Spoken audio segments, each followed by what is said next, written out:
अस्सलाम वालेकुम, this is Saqib Kiani और आप देख रहे हैं कियानी 2.0।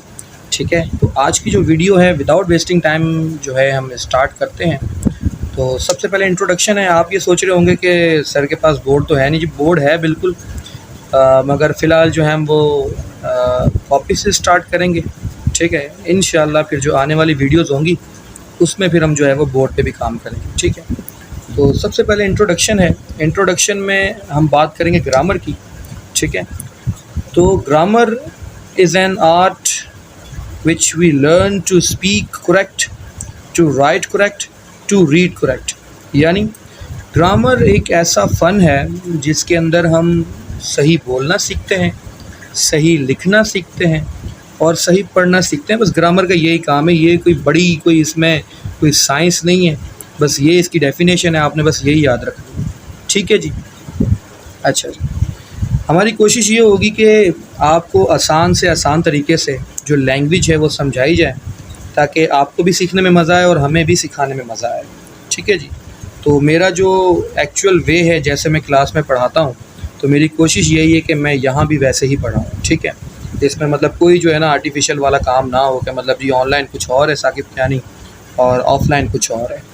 ठीक है, तो आज जो हम पहली वीडियो है इसमें कुछ सिर्फ चंद बातें सीखेंगे और फिर नेक्स्ट वीडियोस में जो है आहिस्ता आहिस्ता करके इसके जो नेक्स्ट पार्ट्स होंगे फिर हम आहिस्ता आहिस्ता चलेंगे उसके ऊपर। क्योंकि ये इंग्लिश लैंग्वेज है तो मैं डायरेक्ट आपको यूजेस पे नहीं लेके जाना चाह रहा। तो मैं सोच रहा था जिनको बेसिक्स नहीं पता तो पहले उनको बेसिक की तरफ जो है वो लेकर आया जाए, ताकि उनको सब्जेक्ट, वर्ब, ऑब्जेक्ट, सेंटेंस क्या है, लेटर क्या है, अल्फ़ाबेट्स क्या हैं, इसके बारे में पता चल जाए। तो फिर हम आगे मज़ीद जो है ना उसमें कंटिन्यू करने में हमें आसानी होगी।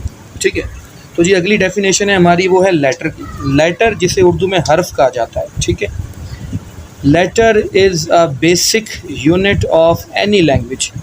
यानी जो हर्फ है ना वो किसी भी ज़ुबान का बुनियादी इकाई होता है। ठीक है जी। There are 26 letters in English alphabets. जैसे हमारी उर्दू में अलिफ बे होते हैं, इसी तरह इंग्लिश में भी जो है ना वो ABCD ये हमारे इसके अल्फ़ाबेट्स होते हैं, ये इसके हर्फ होते हैं इंग्लिश में, जो कि A to Z होते हैं। A to Z कह लो, A to Z कह लो, एक ही बात है। ठीक है, यानी A से लेके Z तक जो है ये हमारे अल्फ़ाबेट्स होते हैं। अच्छा जी, समझ लिया आपने कि लेटर किसी भी ज़ुबान का बुनियादी इकाई होता है। यानी कोई भी लैंग्वेज शुरू करने से पहले जो है ना आपका लेटर्स को समझना ज़रूरी है। ठीक है जी। अच्छा जी, अब आगे चलते हैं। नोट है यहाँ पर एक स्पेशल मैंने लगाया कि English alphabets are divided into 2 types. यानी जो इंग्लिश अल्फ़ाबेट्स हैं उन्हें 2 हिस्सों में तकसीम किया जाता है।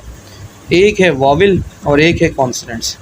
AEIOU ये हमारे वॉवेल होते हैं, क्योंकि इंग्लिश के अंदर आपको मैंने बताया कि ये देखें यहाँ पर, ये मैंने आपको बताया कि 26 जो है ना चल जा पाई 26 लेटर्स जो होते हैं हमारे इंग्लिश अल्फ़ाबेट्स के होते हैं।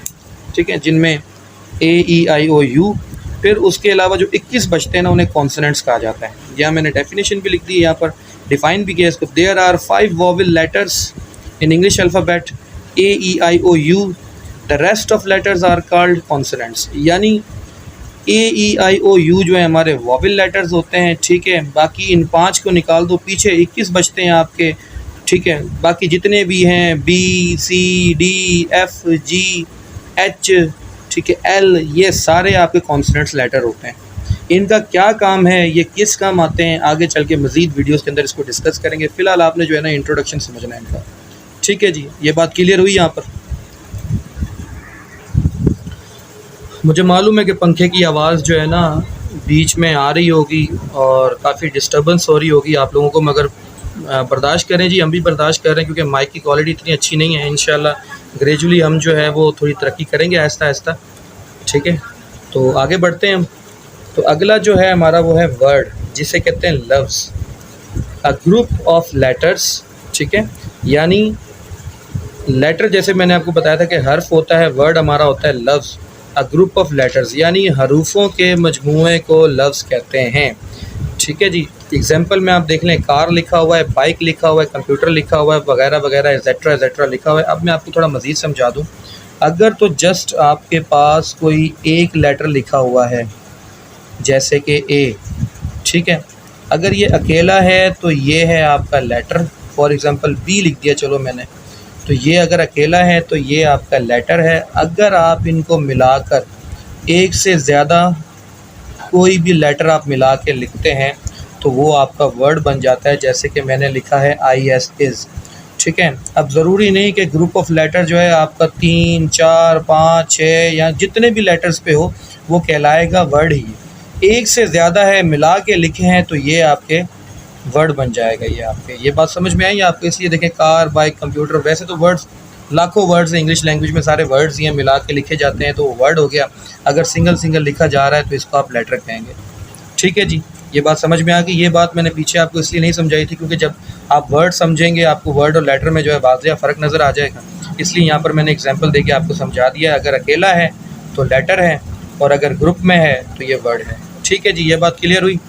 अब आते हैं जी हमारे सेंटेंस की तरफ। सेंटेंस जिसे हम उर्दू में कहते हैं जुमला, a group of words which gives a complete sense. यानी पहले जैसे हमने डिस्कस किया कि लेटर मिलके वर्ड बनाते हैं, अब आगे बात आ रही है कि वर्ड मिलके जो है ना वो सेंटेंस बनाते हैं, एक कंप्लीट जुमला बनाते हैं। कंप्लीट जुमले का क्या मतलब है? जुमला देखें अधूरा भी होता है और कंप्लीट भी होता है। कंप्लीट जुमले का मतलब है कि जिसमें आपकी बात मुकम्मल हो रही हो, ठीक है, जिसमें आपका सब्जेक्ट भी हो, जिसमें आपका वर्ब भी हो और जुमला आपका कंप्लीट हो रहा हो। यानी एक मुकम्मल जुमला बोल रहे हो, आई राइट अ लेटर, यानी यहाँ पर मैंने बात अपनी मुकम्मल कर दी, मैंने अपनी बात कंप्लीट कर दी। I write a letter, that means कि मैं एक ख़त लिखता हूँ। आई वॉन 5000 कैश प्राइज़, मैंने 5000 का नकदी इनाम जो है वो जीता। ठीक है, तो ये एक मुकम्मल बात को ज़ाहिर कर रहा है। अब आपके दिमाग में बात हो रही होगी कि अधूरी बात क्या हो सकती है? अधूरी बात for example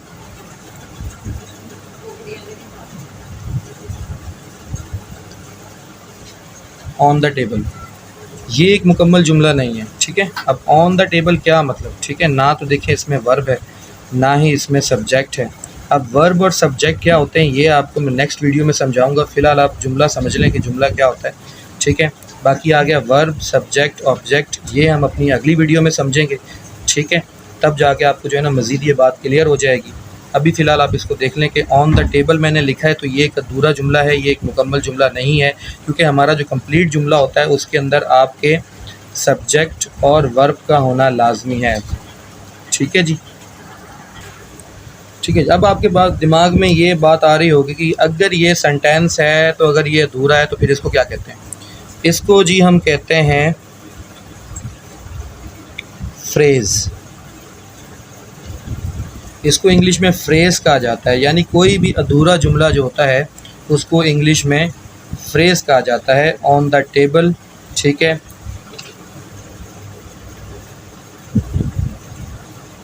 in the room, ठीक है, ऐसे अधूरे जुमले हम जो भी बोलते हैं ये हमारे फ्रेज़ कहलाते हैं। ठीक है, मगर इसमें एक और चीज़ आती है, वो है हमारा क्लॉज। ठीक है, अब सब्जेक्ट वर्ब की बात हो रही है तो मैं आपको बातों बातों में बता दूं, बाकी जो हम इसको क्लियर करेंगे वो नेक्स्ट वीडियो में करेंगे।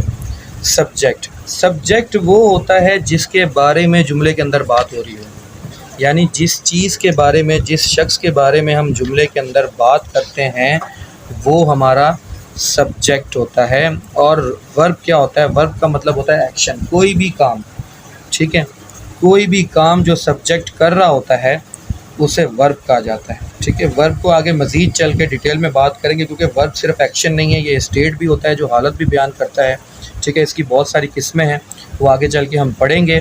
फ़िलहाल आप ये समझ लें, ठीक है, कि एक मुकम्मल जुमला वो होता है जो एक मुकम्मल बात को ज़ाहिर करे, यानी आपकी बात जो है उसके अंदर कंप्लीट हो रही हो, वो एक मुकम्मल जुमला होता है। ठीक है, उसके अंदर सब्जेक्ट और आपके वर्ब का होना लाजमी है। सब्जेक्ट वो जिसके बारे में जुमले के अंदर बात हो रही हो, जैसे कि I, we, you, they, he, she, it, और कोई भी नाम। ठीक है, यानी परफॉर्म करने वाला उसके अंदर मौजूद हो, और वो क्या चीज़ परफॉर्म कर रहा है, यानी वो जो उसका एक्शन है उसको हम वर्ब कहते हैं। तो ये दो चीज़ें जो हैं हमारे सेंटेंस के अंदर ज़रूरी हैं। अच्छा जी, इसमें फिर हम दोबारा आते हैं क्लॉज की तरफ। क्लॉज क्या होता है? क्लॉज भी सेंटेंस ही होता है। ठीक है जी, क्लॉज भी जो है हमारा वो सेंटेंस ही होता है, मगर इसके अंदर होता है एक इंडिपेंडेंट क्लॉज, ठीक है जी। और दूसरा इसके अंदर होता है हमारे पास डिपेंडेंट क्लॉज। इसको थोड़ा सा इसका इंट्रोडक्शन ले ले, बाकी इसको मज़ीद जो है हम थोड़ा बाद में समझेंगे, ठीक है जी। इंडिपेंडेंट क्लॉज, इंडिपेंडेंट का मतलब यानी ऐसा जुमला जिसको अपनी बात मुकम्मल करने के लिए दूसरे जुमले का सहारा लेना पड़े। सॉरी, मैंने डिपेंडेंट नीचे लिख दिया, इंडिपेंडेंट ऊपर लिख दिया, सॉरी। हाँ जी, पहले हम बात करते हैं डिपेंडेंट की। ये वाला डिपेंडेंट है जी, ठीक है, क्योंकि अब ये कैमरा मेरे हाथ में है तो वो थोड़ा कन्फ्यूजन हो रही है थोड़ी सी। तो डिपेंडेंट क्लॉज जो है ऐसा जुमला जिसको अपनी बात मुकम्मल करने के लिए दूसरे जुमले का सहारा लेना पड़े, उसे डिपेंडेंट क्लॉज कहते हैं। और इंडिपेंडेंट क्लॉज वो होता है जिसके ऐसा जुमला जिसको अपनी बात मुकम्मल करने के लिए दूसरे जुमले का सहारा ना लेना पड़े। वो कैसे? पहले मैंने आपको बताया कि सेंटेंस एक ऐसी चीज़ जो एक मुकम्मल बात को ज़ाहिर करे और उसमें सब्जेक्ट और वर्ब का होना लाजमी है। क्लॉज के अंदर भी सब्जेक्ट और वर्ब होता है, मगर इसके अंदर बात अधूरी भी हो सकती है, ठीक है। अब जैसे कि इफ़ आई वर डॉक्टर, अगर मैं, लिख ले यार, अगर मैं डॉक्टर होता, ठीक है जी। अगर मैं डॉक्टर होता तो क्या? अब यहाँ पर देखिए मेरी बात मुकम्मल नहीं हो रही है। अगर मैं डॉक्टर होता यानी ये ख्याली पुलाव बनाया जा रहा है, ठीक है। इफ़ आई वर डॉक्टर, अगर मैं डॉक्टर होता तो क्या? आई वुड ट्रीट कह लो या क्योर कह लो, ठीक है। I would treat, check, cure, जो मर्जी कहना चाहो, ट्रीट द पेशेंट। अब पाकिस्तानी है ना, दाम मुँह पे चढ़ ही जाता है, ठीक है। ट्रीट पेशेंट कह लो या ट्रीट द पेशेंट कह लो, फ़िलहाल कंटिन्यू चलेगा, सब कुछ चलेगा। ट्रीट द पेशेंट फ्री, ठीक है। Treat the patient free. If I were doctor I would treat the patient free, यानी अगर मैं डॉक्टर होता तो मरीज़ का इलाज फ्री में करता, या पेशेंट्स कह लो यहाँ पर आप, ठीक है। मरीज़ों का इलाज जो है वो मुफ्त में करता है, फ्री में करता है। यहाँ पर देखें आप, इफ़ आई वर डॉक्टर, देखें इसमें हमारे पास जो है ना वो सब्जेक्ट भी है, हमारे पास वर्ब भी है, मगर ये एक अधूरा जुमला था। इफ़ आई वर डॉक्टर, अगर मैं डॉक्टर होता तो मुझे अपनी बात मुकम्मल करने के लिए दूसरे जुमले का सहारा लेना पड़ा। आई would treat the patient free, यानी अगर मैं डॉक्टर होता तो मैं मरीज़ों का इलाज मुफ्त में करता। तो ऐसे जुमले भी होते हैं, ठीक है, इन्हें क्लॉज कहा जाता है। फिर इंडिपेंडेंट क्लॉज, जैसे कि ऊपर लिखा हुआ है आपके पास, जैसे कि मैंने यहाँ लिखा है, मैं दोबारा लिख देता हूँ, ठीक है। आई राइट अ लेटर, ठीक है। मैंने एक ख़त लिखा, मैंने एक ख़त लिखा। तो यहाँ पर इंडिपेंडेंट क्लॉज वो यानी जिसको अपनी बात मुकम्मल करने के लिए दूसरे जुमले का सहारा ना लेना पड़े, ये हमारा इंडिपेंडेंट क्लॉज होता है, ठीक है जी। तो आई होप कि आपको ये वीडियो मेरी जो है वो समझ में आई होगी।